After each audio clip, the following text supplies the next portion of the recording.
بسم اللہ الرحمن الرحیم الحمد للہ رب العالمین الصلاۃ والسلام علی سید الانبیاء والمرسلین وعلی آلہ واصحابہ اجمعین۔ برادران اسلام، انشاءاللہ آج رات جو منزل پڑھی جائے گی آنے والی رات میں وہ سورہ اعراف ہے۔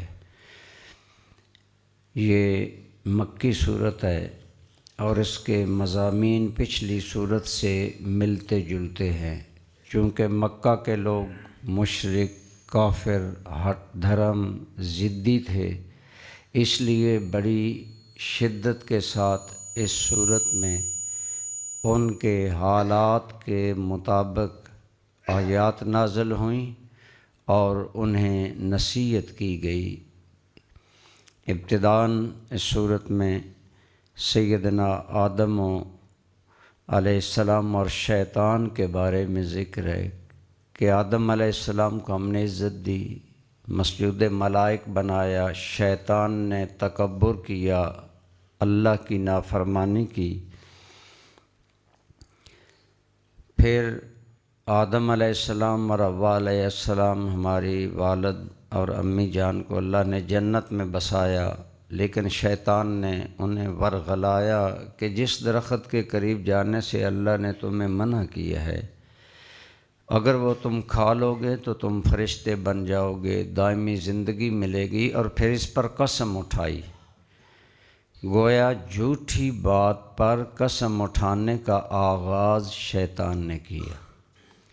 جھوٹی قسم اٹھانا اسے شرک خفی قرار دیا گیا ہے۔ جو بندہ جان بوجھ کر جھوٹی قسم اٹھاتا ہے، جیسے آج کل عدالتوں میں رشتہ داری، پارٹی بازی، مفادات یا حکومتی دباؤ میں آ کر بعض حکومتی چیلے غلط گواہیاں دیتے ہیں، یہ شرک کے زمرے میں آتا ہے، اور شرک وہ گناہ ہے جو اللہ معاف نہیں فرمائے گا۔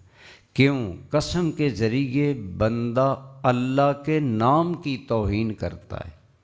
ایک طالب علم جاتا ہے، کہتا ہے قریشی صاحب نے مجھے بھیجا ہے دارالعلوم کے لیے، پیسے دیں۔ میں نے نہیں بھیجا، مجھے علم ہو بتاؤ میرے غصے کا عالم کیا ہوگا۔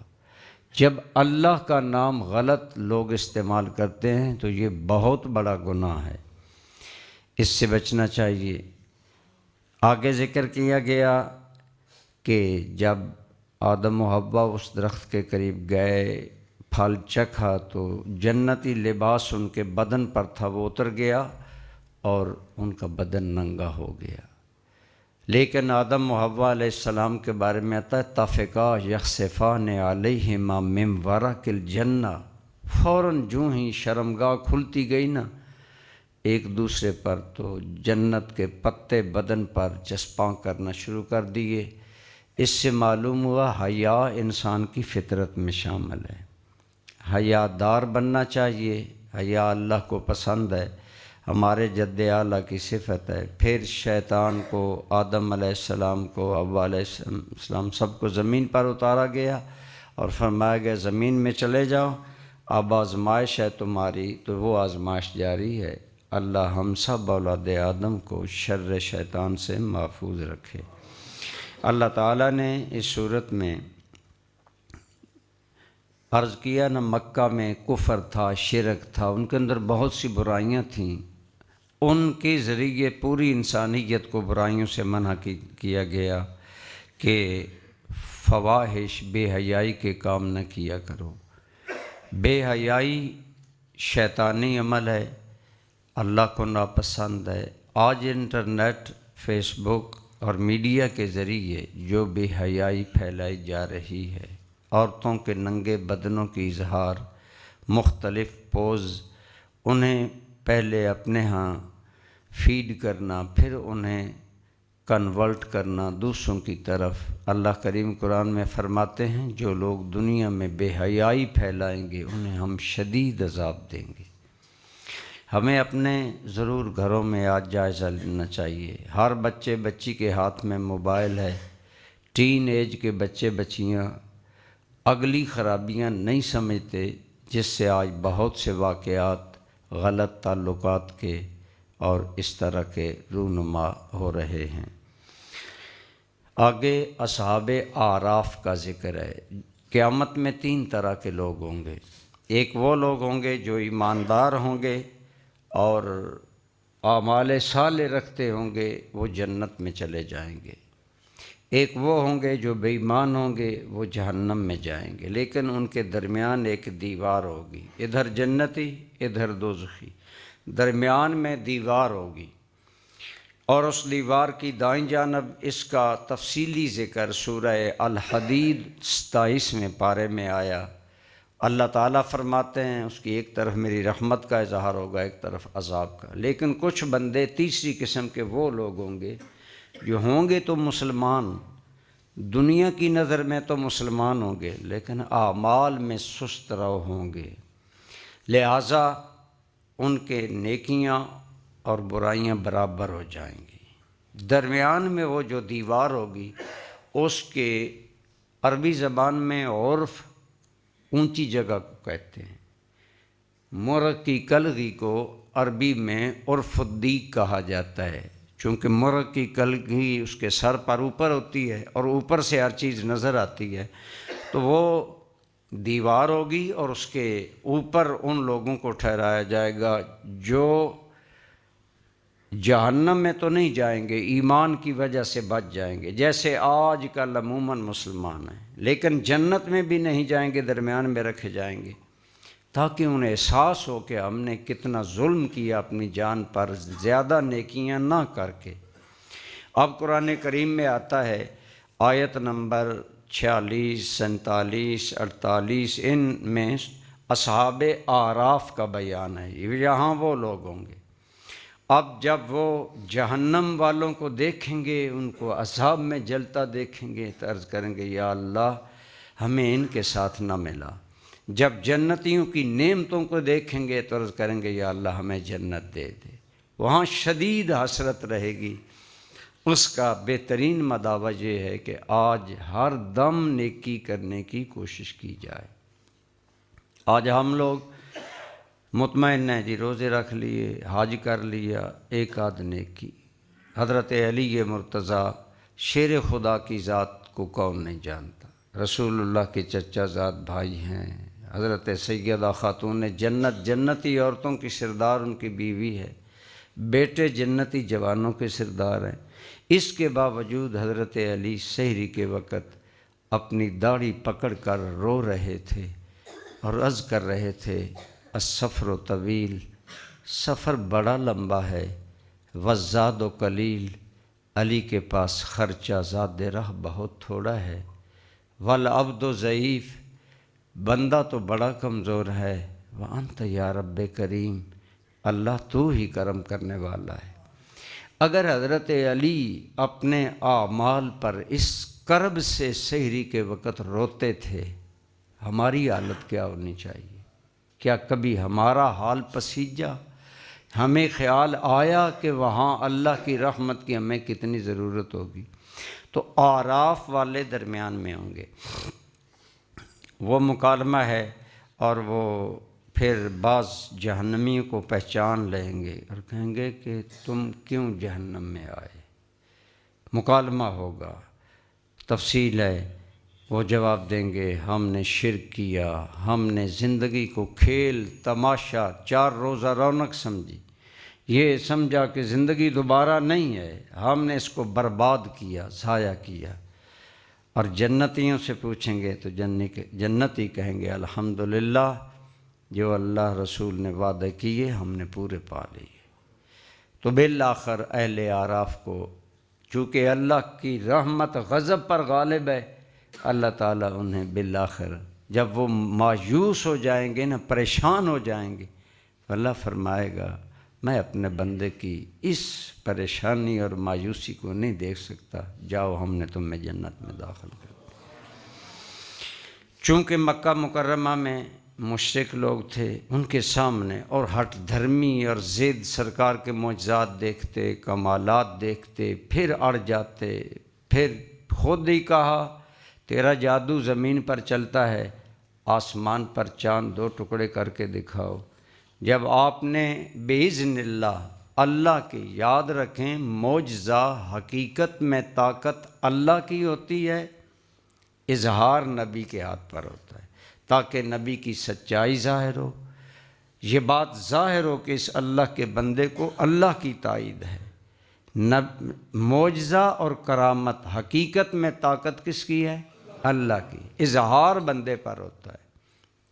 اب اس میں دو گروہ بٹ گئے، ایک سمجھنے لگا کہ نبی اور ولی سب کچھ کر سکتے ہیں، یہ بھی غلط ہے، اور یہ کہنا کہ یہ کچھ بھی نہیں کر سکتے یہ بھی غلط ہے۔ وہ کر سکتے ہیں جو اللہ کرنے کی اجازت دے، اور وہ نہیں کر سکتے جو کرنے کی اللہ اجازت۔ اصل میں قوت، پاور، طاقت، اختیار اللہ کے پاس ہے، لیکن جب چاند کو سرکار نے دو ٹکڑے کر دیا تو کہنے لگے اتنا شدید تیرا جادو ہے کہ آسمان پر بھی پہنچ گیا۔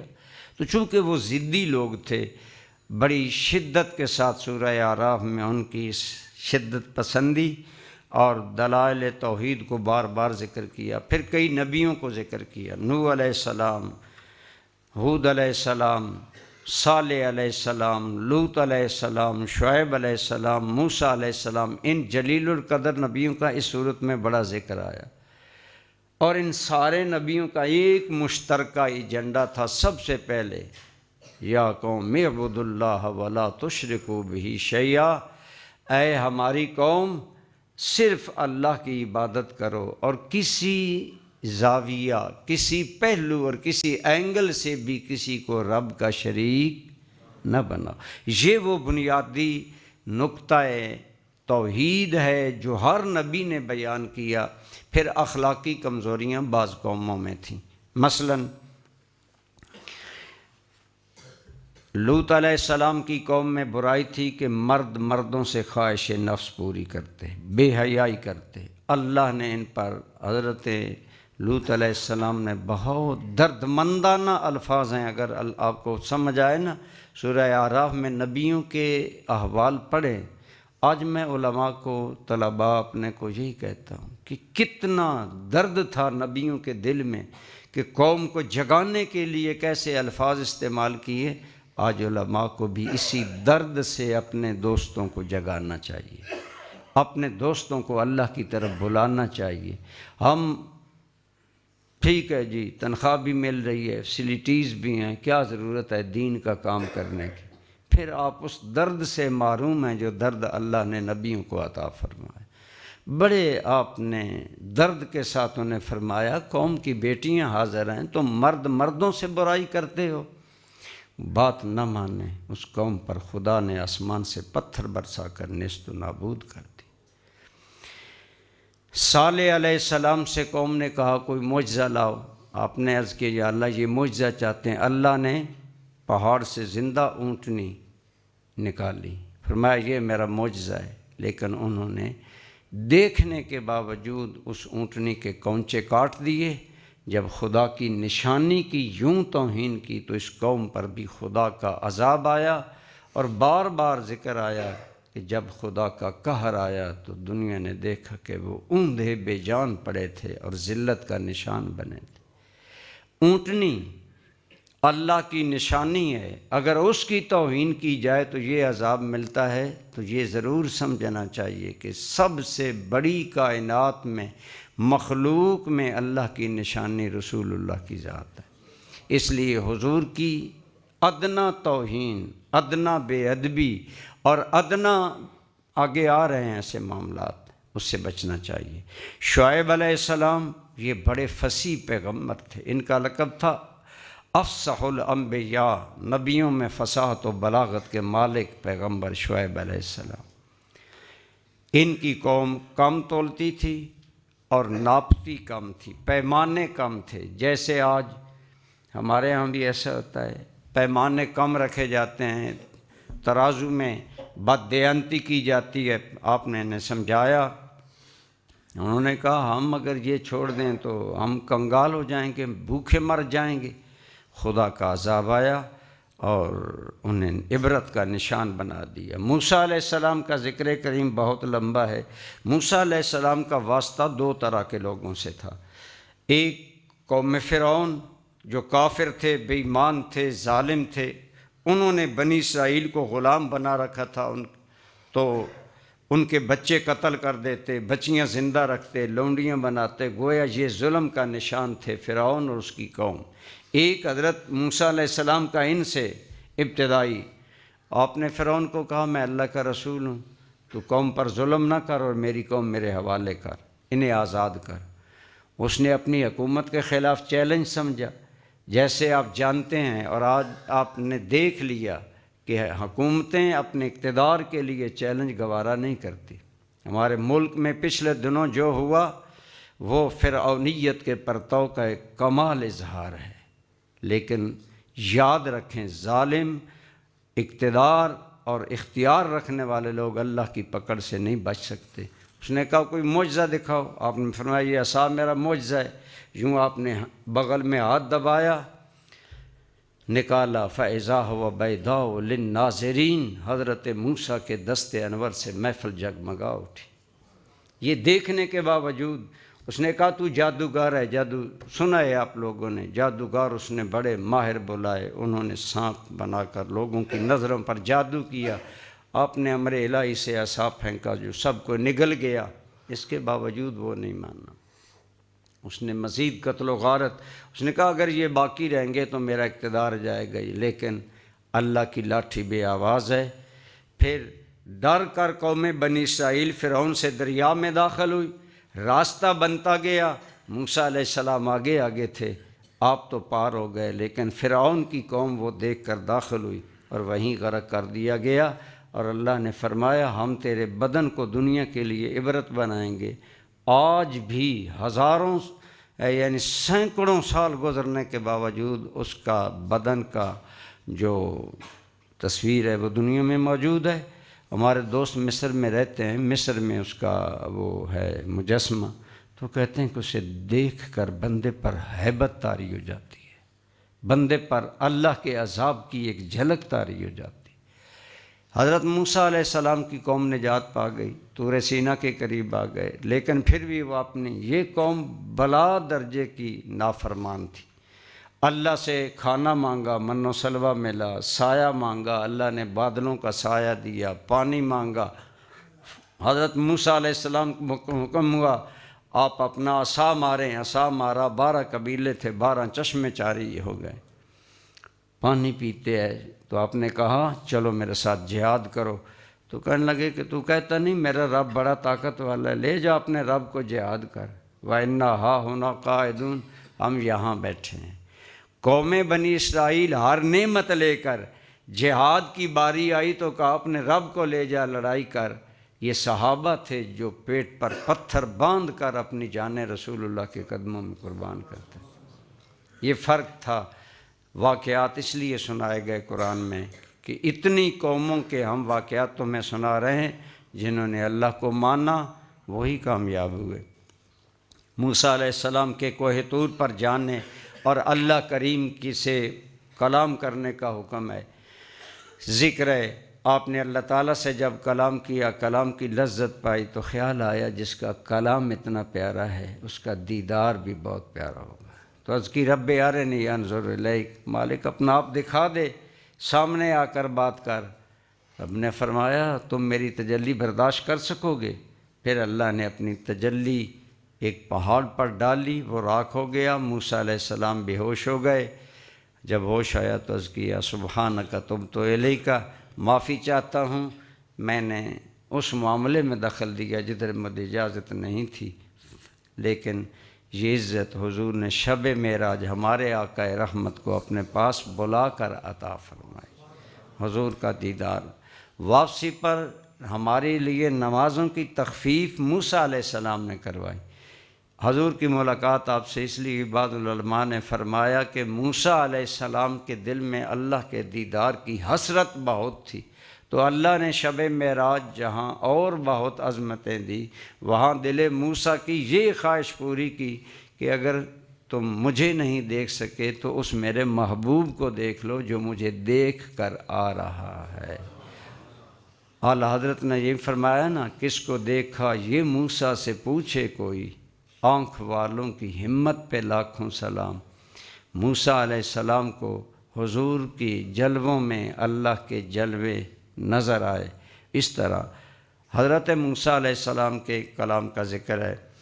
حضرت موسیٰ علیہ السلام طور پر گئے، قوم نے پیچھے کیا کیا؟ بچھڑا، اس کی پوجا شروع کر دی۔ ایک سنار تھا، اس نے سونے کا بچھڑا بنایا، اس سے ہوا جب چلتی تو ایسے سوراخ رکھے کہ وہ گزرتی تو آواز پیدا ہوتا۔ وہ کہتا دیکھو بول رہا ہے، یہی تمہارا معبود ہے۔ 40 دن بعد آپ واپس آئے تو قوم بچھڑے کی پوجا کر رہے ہیں۔ تو آپ نے بڑی سختی سے حضرت ہارون اپنے بھائی کی داڑھی کو پکڑ کر کہا میں تمہیں ان میں چھوڑ گیا اور یہ گمراہ ہوتے رہے، تم بولے نہیں۔ پتہ چلا ذمہ دار بندہ جب اپنی ذمہ داری دعوت میں سستی کرے اگر محسوس ہو تو پھر گرفت ہوتی ہے۔ آج ہم عموماً اہل سنت کے لوگ اس بات سے بے خبر ہیں کہ معاشرہ جہنم کی طرف رواں دواں ہے اور ہمیں کوئی احساس نہیں، ہمیں کوئی نہیں ہوتی۔ میں نے عرض کیا تھا حضرت عمر شام کے دورے پر گئے، ایک عیسائی عبادت کر کر کر کے راہب انتہائی کمزور تھا، جب سنا عمر گزر رہے ہیں تو دیکھنے آیا، سہارے سے لایا گیا۔ حضرت عمر سے دیکھتے گئے تو اشک بار ہو گئے، رونے لگے۔ فرمایا یہ بیچارہ سمجھ رہا ہے کہ میں اتنی عبادت کر کے جنت جاؤں گا، لیکن اب جب رسول اللہ کی رسالت آ چکی ہے، حضور کے مانے بغیر اس کو جنت کیسے ملے گی؟ جہنم میں جائے گا۔ هل أتاك حديث الغاشية وجوه يومئذ خاشعة عاملة ناصبة تصلى نارا حامية۔ کتنے تم چہرے دیکھو گے بڑے مرجھائے اور بظاہر عبادت میں بڑے گم، لیکن ان کا انجام جہنم ہوگا۔ یہ کہہ کر حضرت عمر رونے لگے۔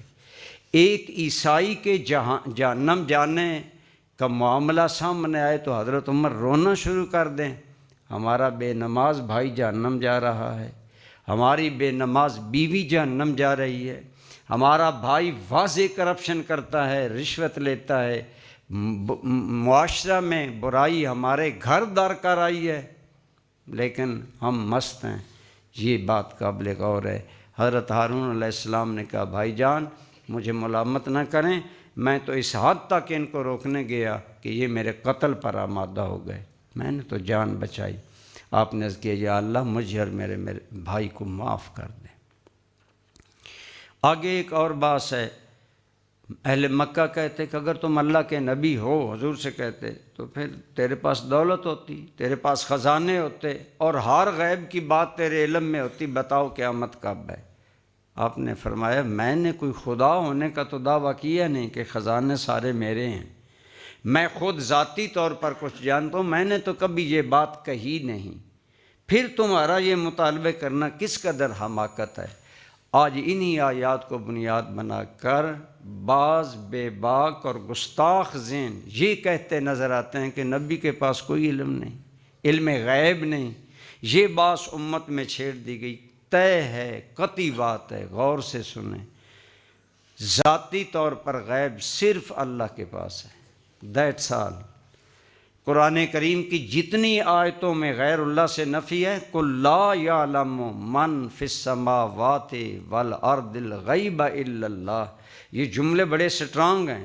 اے میرے حبیب اعلان کر دیں کہ زمین و آسمان کے غیب صرف اللہ کے پاس ہے، مالک وہی ذات ہے، ذاتی طور پر اس کے پاس ہیں، لیکن وہ جتنا علم نبی کو کسی بندے کو دیتا ہے اتنا علم آتا ہے۔ اب اس علم کو علم غیب کہنا چاہیے کہ نہیں، بات صرف یہ لفظی ہے، لیکن امت کو تناؤ، یہ بات دوبارہ سمجھ لیں۔ ہر وقت ہر حال ہر بندے کا حال صرف اللہ جانتا ہے، اللہ کے علاوہ کوئی نہیں جانتا۔ انبیاء اولیاء اتنا جانتے ہیں جتنا اللہ انہیں خبر دیتا ہے، لیکن چونکہ اللہ نے رسول اللہ کو کثیر غیب کی خبریں دیں، حتیٰ کہ آپ نے عیسیٰ علیہ السلام جب اتریں گے تو ان کے بالوں سے گرنے والے پانی کے قطروں تک کا بتا دیا تفصیلات یہ، لیکن یہ سب اللہ کے بتانے سے ہے۔ اس لیے بعض اوقات اس سلسلہ میں بے احتیاطی سے بندہ گستاخی میں داخل۔ ہمارے علاقے میں ایک مشہور گستاخ آدمی تھا. مجھے بندے کہنے لگے وہ یہ آیت پڑھتا ہے کہ قُل لا املک لنفسی نفعا ولا ضرا الا ما شاء اللہ. یہ آیت پڑھ کر کہتا ہے دیکھو قرآن کہہ رہا ہے محمد کسی چیز کا مالک نہیں. ایک تو انداز گستاخانہ تھا. دوسرا آیت کا مفہوم تو یہ ہے آپ فرما دیجئے نہیں میں مالک اپنے نفس کے لیے کسی نفع اور نقصان کا الا ماشاء اللہ مگر جتنا اللہ چاہے. اب میں کہتا ہوں میرے پاس کوئی علم نہیں تو ایک بندہ کہتا ہے جی قریشی صاحب تو پرلے درجے کے جاہل ہیں خود کہہ رہے ہیں میرے پاس علم نہیں مگر اتنا علم ہے جتنا اللہ نے دیا تو علم ہے کہ نہیں. آپ کہتے ہیں میرے پاس کوئی علم نہیں مگر جتنا مجھے اللہ نے دیا. تو خزانے سارے ایکچولی ذاتی طور پر اللہ کے ہیں اللہ کے پاس ہیں لیکن وہ جس کو جتنا چاہتا ہے. اب رسول اللہ مالک نہیں ہے نفع نقصان کے. نفع نقصان کا مالک صرف مالک وہ ہوتا ہے الذی یتصرف بنفسہ جو اپنی ذات میں کوئی کام کرنے کا مالک ہوتا ہے کنٹرول ہوتا ہے اس پر کسی کو کنٹرول وہ خود مالک ہوتا ہے. لیکن حضور اور انبیاء اور نیک لوگ باعث ہیں نفع کے کہ آپ نفع کا سبب ہیں. آپ کے ہاتھ پر کلمہ پڑھنے سے بے ایمانی سے نکل کر بندہ ایمان میں آ جاتا ہے. پھر قیامت کے دن حضور شفاعت عامہ کریں گے اللہ کے ہی اذن سے لیکن کیا کوئی نفع نہیں دیں گے حضور. اس لیے یہ باتیں وہ ہیں. تو جب کافر یہ مطالبہ کرتے تو سرکار نے دو ٹوک بتایا قیامت کا علم صرف اللہ کے پاس ہے. میں نے تمہیں نشانیاں بتا دی قیامت کب آئے گی جب یہ ہوگا یہ ہوگا یہ ہوگا. جب بیوی کو ماں پر ترجیح دی جائے گی یاروں کو باپ پر ترجیح دی جائے گی زکوٰۃ کو جرمانہ سمجھا جائے گا اللہ کے احکام سے بغاوت کی جائے گی وہ قیامت کے قرب کی نشانیاں ہیں. تو اس طرح واضح طور پر ان چیزوں کا رد کر دیا گیا جو ان کے ذہن میں خلشیں تھیں. آخر میں فرمایا میرے محبوب آپ ان کی باتوں کی طرف توجہ نہ کریں آپ اللہ کا ذکر کیا کریں اپنی ذمہ داریاں ادا کریں. اللہ ہم سب کو بلا ضرورت مسائل وہ جو ہماری بس میں نہیں ان میں الجھ کر اپنا وقت ضائع کرنے کی بجائے اللہ ہمیں اپنے ذکر فکر اور عمل کی توفیق عطا فرمائے. الحمدللہ رب العالمین. اللہم صلی علی سیدنا محمد وعلی آلہ وصحبہ وسلم. سبحانک اللہم وبحمدک اشہد ان لا الہ الا انت استغفرک واتوب الیک. ربنا اغفر لی ولوالدی وللمؤمنین یوم یقوم الحساب. صلی اللہ تعالی علی حبیبہ سیدنا محمد.